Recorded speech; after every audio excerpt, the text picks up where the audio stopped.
Heartfulness की book reading session में सभी का स्वागत है।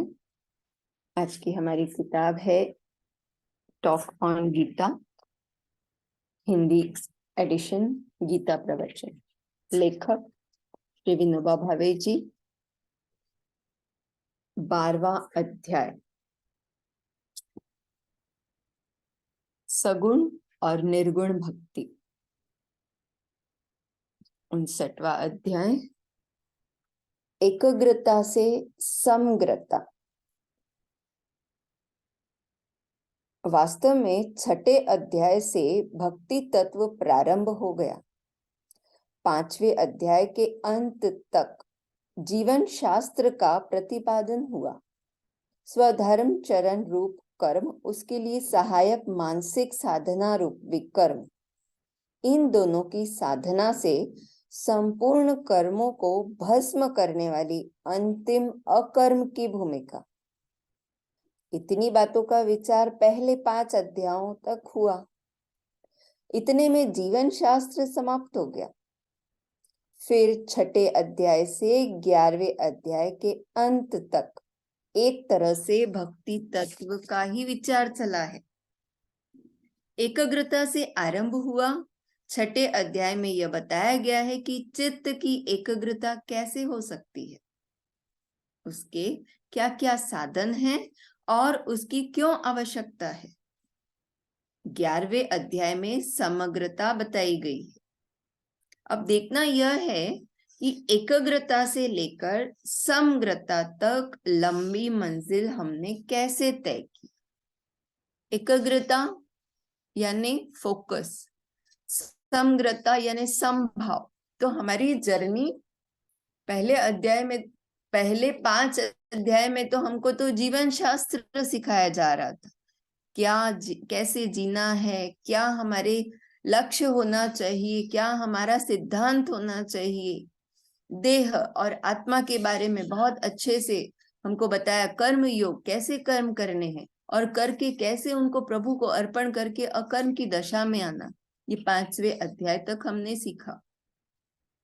अब छठे अध्याय से लेके 11वें तक भक्ति कैसे करनी है, क्यों करनी है और क्या साधन है, जो ये पूछा गया कि एकाग्रता कैसे हो सकती है, फोकस कैसे हो सकती है, किसके लिए, किसके लिए फोकस, बताइए।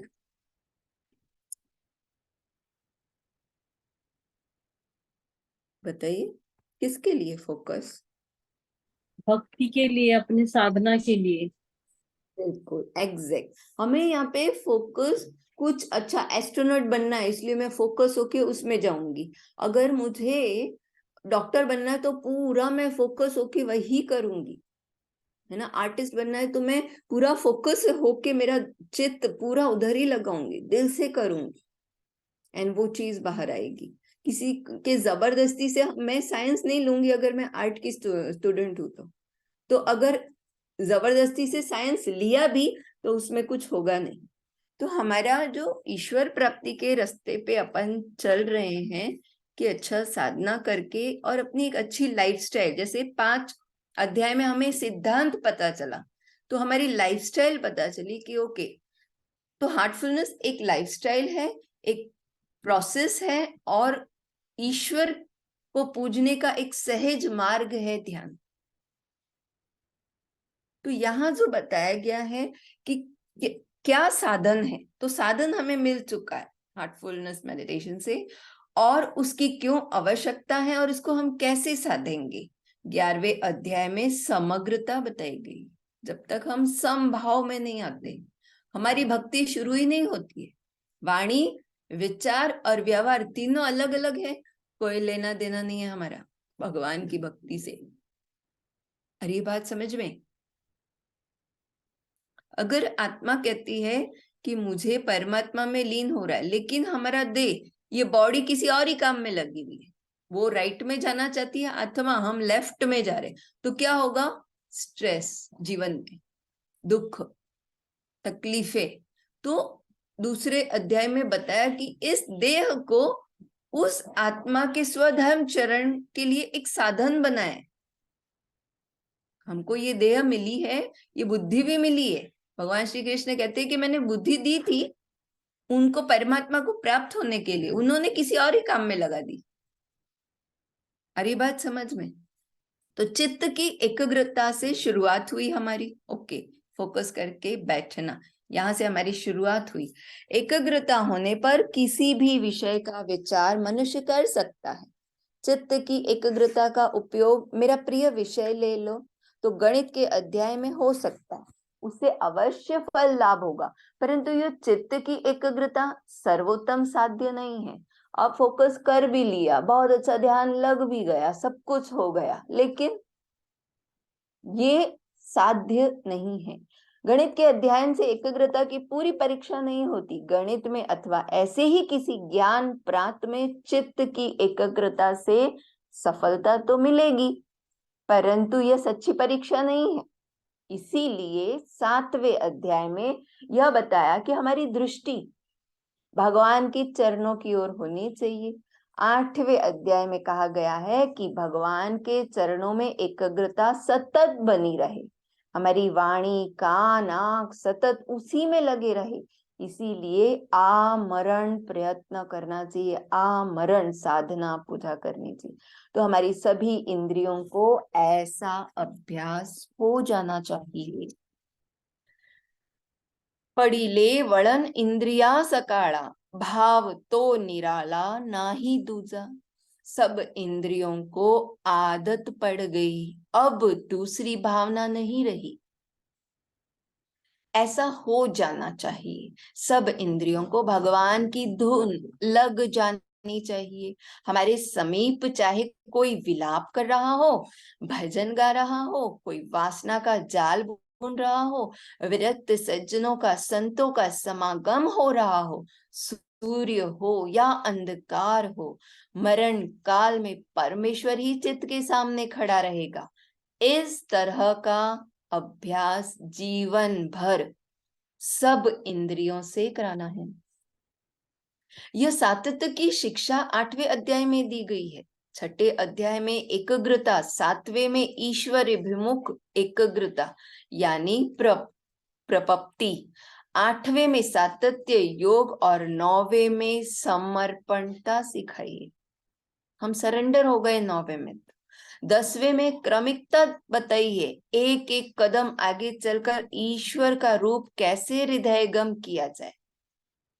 चींटी से लेके ब्रह्मदेव तक में व्याप्त परमात्मा को धीरे धीरे कैसे आत्मसात किया जाए, यह बताया गया है। अब 11वें अध्याय में समग्रता बताई गई है। विश्व रूप दर्शन को ही समग्रता योग कहते हैं। अब हमें हर एक चीज में दिखाई दे रहा है प्रभु, तो हम समग्रता की उस कंडीशन में आ गए।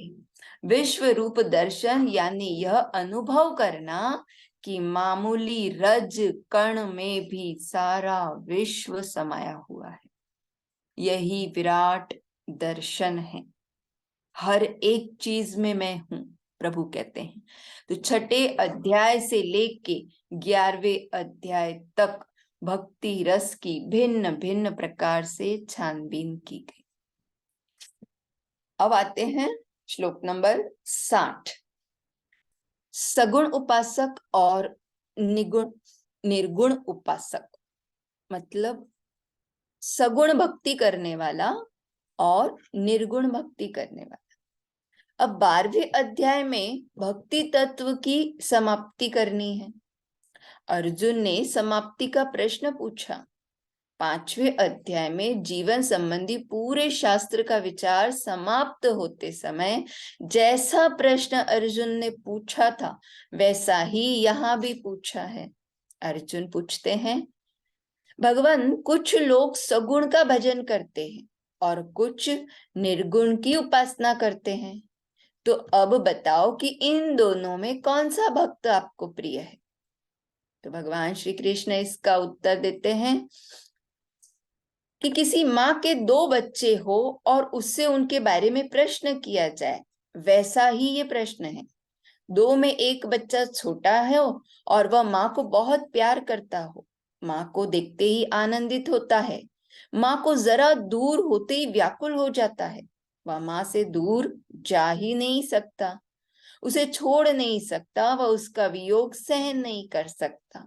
माँ न हो तो उसके लिए सारा संसार सुना है, ऐसा यह छोटा बच्चा है। और दूसरा बच्चा बड़ा है, वह भी है तो उसी तरह प्रेम भाव से सराबोर, पर समझदार हो गया है। माँ से दूर रह सकता है, यानी जॉब पे जाता है या कहीं ड्यूटी लगी तो वहां जाता है, या पढ़ाई करने 2 साल के लिए बाहर जाता है, तो ये बड़ा हो गया है।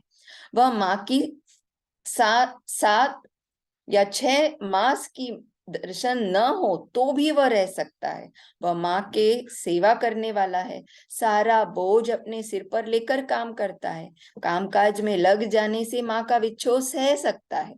लोगों में उसकी प्रतिष्ठा है, चारों ओर उसका नाम सुनकर माँ को बड़ा सुख मिलता है। ऐसा यह दूसरा बेटा है। ऐसे 2 बेटों के बारे में माँ से कहिए कि माँ इन 2 बेटों में से एक ही बेटा आपको दिया जाएगा, आप जिसे चाहे पसंद करें। तो वह क्या उत्तर देगी? किस बेटे